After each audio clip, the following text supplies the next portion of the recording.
Middle ഈസ്റ്റിലെ നിലവിലെ സംഘർഷങ്ങളുടെ പശ്ചാത്തലത്തിൽ മേഖല അതീവ സങ്കീർണമായ ഒരു യുദ്ധപ്രതിസന്ധിയിലൂടെയാണ് കടന്നുപോകുന്നത്.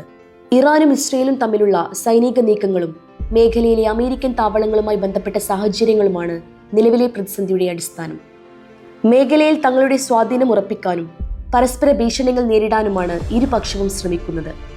ഈ സാഹചര്യത്തിൽ രാജ്യത്തെ പൗരന്മാരുടെയും പ്രവാസികളുടെയും സുരക്ഷയ്ക്ക് പരമപ്രാധാന്യം നൽകിക്കൊണ്ട് UAE ഭരണകൂടം അതീവ ഗൗരവത്തോടെയും കാര്യക്ഷമമായ നടപടികളോടുകൂടിയുമാണ് സാഹചര്യം കൈകാര്യം ചെയ്യുന്നത്.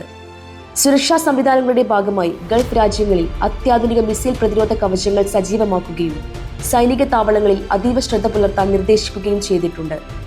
സുരക്ഷാ മുൻകരുതലിന്റെ ഭാഗമായി ദുബായ്, അബുദാബി തുടങ്ങിയ നഗരങ്ങളിൽ പ്രതിരോധ സംവിധാനങ്ങൾ ശക്തമാക്കിയതിനോടൊപ്പം മേഖലയിൽ വ്യാപകമായ GPS ജാമിംഗ് റിപ്പോർട്ട് ചെയ്യപ്പെടുന്നുണ്ട്. സുരക്ഷാ സാഹചര്യങ്ങൾ പരിഗണിച്ച് എമിറേറ്റ്സ്, എതിഹാദ്, ഫ്ലൈ ദുബായ് തുടങ്ങിയ പ്രമുഖ വിമാന കമ്പനികൾ സംഘർഷ മേഖലകളിലൂടെയുള്ള സർവീസുകൾ താൽക്കാലികമായി നിർത്തിവെക്കുകയോ സുരക്ഷിതമായ മറ്റു പാതകളിലേക്ക് റീറൂട്ടിംഗ് ചെയ്യുകയോ ചെയ്തിട്ടുണ്ട്. വിദ്യാഭ്യാസ സ്ഥാപനങ്ങൾ മുൻകരുതൽ നടപടിയായി റിമോട്ട് ലേണിംഗ് സംവിധാനത്തിലേക്ക് മാറുകയും ചെയ്തിട്ടുണ്ട്. യുദ്ധം നിർത്തലാക്കാൻ ഖത്തറിന്റെയും ഒമാന്റെയും നേതൃത്വത്തിൽ തീവ്രമായ ബ്ലാക്ക് ചാനൽ നയതന്ത്ര ചർച്ചകൾ നടക്കുന്നുണ്ടെങ്കിലും മേഖലയിലെ അസ്ഥിരത കണക്കിലെടുത്ത് യാത്രകൾ ആസൂത്രണം ചെയ്യുന്നവർ കൃത്യമായ വിവരങ്ങൾ ശേഖരിച്ച ശേഷം മാത്രം തീരുമാനമെടുക്കുക.